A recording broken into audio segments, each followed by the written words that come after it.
It is cold and it is raining. The roof of the small old house does a poor job keeping out the rain, and a bucket has been placed on the table to catch falling drops of water. It isn't cold in the house, though. The thermostat has been turned as high as it can reach, keeping the house hot and dry. The lit burners in the kitchen fuel this heat, but neither of them mind. It is loud. He is in the small living room attached to the kitchen, watching the game on TV.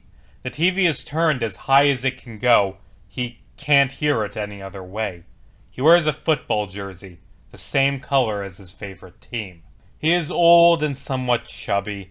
He has a brown mustache. He wears glasses. It's the only way he can see. And his brown hair is beginning to turn gray. She is in the kitchen.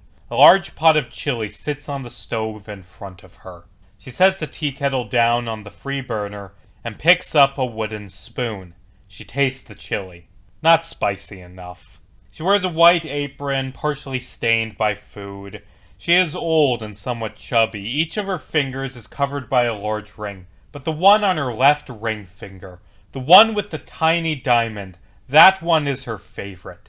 She has wrinkles around her mouth from years of smiling, and her brown hair is beginning to turn gray. It is dark, but the inside of the house is bright. The lights on the ceiling shine down on walls covered in photos and mementos of family gatherings and trips the duo took as a couple. They make the house feel more comforting and more constrained. It is too bright, so bright that she doesn't see the man walking in the rain. The kettle whistles as white steam fills the kitchen. It is loud, so loud she doesn't hear the man open the door. The man moves quick, drawing his gun from the back of his pants and firing a single shot. A red dot appears on the side of her head. It drips down onto her apron, and she falls to the floor. She did not suffer. It is doubtful she even had time to understand what was happening.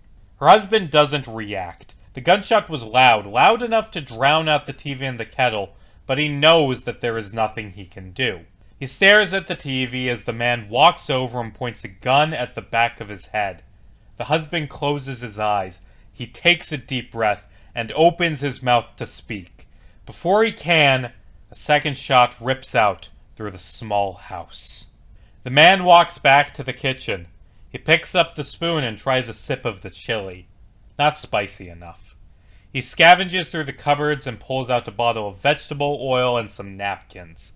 He walks away from the burning house, out into the dark and the cold and the rain.